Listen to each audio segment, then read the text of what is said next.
week's Torah reading is called Balak, which was the name of a king of Moab, the land of Moab, who hated the Jews so much he wanted to destroy them completely. When the Jews were traveling through the desert in order to enter the land of Israel, they had to go through the land of Balak. And of course, he did not allow this and he wanted to destroy them. In order to destroy them, he hired the highest prophet of the non-Jews, who was called Bilaam. And Bilaam wanted to curse the Jews in order for Balak to destroy them. And of course, the story is known. Bilaam could not curse the Jews. And moreover, he actually ended up blessing the Jews because God changed the words of Bilaam from curse into blessing. Now, we have to understand that the Torah is not just a book of history. That means we're not just saying nice stories about Balak and Bilaam and the Jewish people and so on. Rather, each one of these things has an expression within each one of us. Given this expression, sometimes we're talking about something good when it's talking about serving God, connecting to Him, and so on. And sometimes it's not such a good thing when it's talking about going against God, going against His will, and so on. So Bilaam has an expression, this incredible prophet of the non-Jews has an expression within each one of us besides the fact of the story and so on. What does Bilaam mean inside of us? And moreover, what can we do in order to not just not get affected by Bilaam, by our own inside of us Bilaam, rather changing his curses into blessings? So I would like to share with you a few words in Hebrew. Now, even if you don't read Hebrew, it doesn't really matter. Over here, it says Bilaam, which is the name of this prophet and so on. Over here, it says Amalek. Amalek is a whole group of people that wanted to completely destroy the Jewish people also. And moreover, we have a mitzvah, we have a commandment of destroying Amalek. Today, we can't go on the street and say, hey, that guy is Amalek, let's kill him. No way. But as I mentioned before, Torah is not just a book of stories, so it has an expression within each one of us. In order for us to understand what Bilaam means, first we have to understand what Amalek means. Why? Because they're intimately related. What's the relationship? Again, even if you don't know Hebrew, it doesn't really matter. Look at this letter over here. It says Bilaam, these letters, Beis Lamet. And when you look at the first two letters of the word Amalek, it's actually the same last two letters of the word Bilaam. This last letter, Mem, when it's at the end of the word, changes a little bit, but it sounds exactly the same, and it's the same name, Mem. So, Bilaam, the first two letters of the word Bilaam, and the first two letters of the word Amalek, they actually form the word Bilaam. And the same thing happens the other way.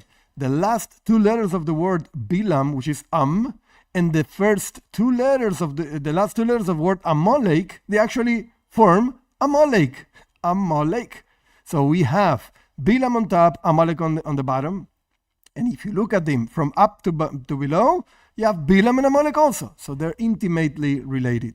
In order for us to understand what Bilaam means inside of us, we can understand what Amalek means inside of us. What does Amalek mean? It's explained in many places. Basically, two ideas. Idea number one, Amalek represents the arrogance of fighting even that which is not fightable, so to speak. When the Jewish people left Egypt, they were like on fire, and they were very powerful after the miracles of the 10 plagues, after the miracles of opening of the sea and so on, and nobody wanted to go with them. Nobody wanted to fight with them. Nobody wanted to be against them and so on. But Amalek, they took, so to speak, the first place, and they went to fight with the Jewish people. Arrogance. Point number two, our sages explain in different places that Amalek means indifference. When a person knows something, you know God is there. Actually, Bilaam, we're just connecting to Amalek, he knew God. He was a prophet of God. He talked to God, he spoke with him, and so on. And he got answers. However, he wanted to rebel against him. He wanted to go against his will. That's what Amalek means. Arrogance of fighting that which is unfightable and unfightable. And Amalek also means coldness, indifference towards everything that is holy. How do you fight this within each one of us? So let's go to the second part of these letters in Hebrew. Over here on top we say we have the word ira. Ira means fear of God. In the bottom we have the word ahava, which means love to God. And if you do the same game, so to speak, we did with Bilaam and Amalek, you will find there's a relationship within these two words. Ira, the first two letters, Yud and Reish. If you read from above, down, you have also the same thing, Ira. You see, the last two letters of the word Ira are the first two letters of the word Ahava. It's the same from above to below. And the same thing happens with love, Ahava. The last two letters of the word Ira are actually the last two letters of the word Ahava. So they're intimately related also. What does it mean to fear God? Fear God means when a person is ashamed and when a person is afraid, so to speak, of failing to God. He gave me so many things. He sustains me. He wakes me up every single day, and I still fail to him. It's not fair. It's not right. And ahava is basically the same thing, but just on the opposite direction. I want to do something in order to pay, so to speak, give pleasure to God because He created me. In the world of ira, fear, I refrain from doing things that are against the will of God because I'm ashamed of doing things against that entity that gives me everything and is the creator and is so big and so on. On the side of ahava, love, I want to do things in order to please God, in order to thank Him for giving me life and for creating the world and so on.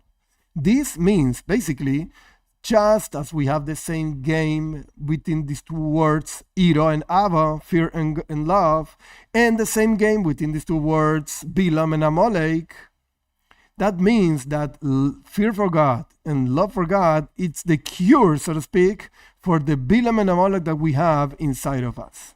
In other words, when a person engages in understanding the greatness of God, according to your capacity, and when a person engages in being ashamed, so to speak, of going against His will, the fact that He's looking at you and He's giving you life and you still don't do whatever He wants you to do. And when a person is conscious, spends time thinking and being conscious of the importance of doing things the way God wants, that helps us to lower the arrogance we have, that I'm the boss over here, I do whatever I want and so on. There's no judgment, there's no judge and so on. And also the problem of indifference. When you see a person needing something, you're going to go and help him because just as God helps you, you have to be a tool of God in this world in order to help other people. So let be the will of God that we can actually work within ourselves, developing fear of God and love of God, true fear of God and true love of God, and that will help us fight our own Bilaam and Amalek.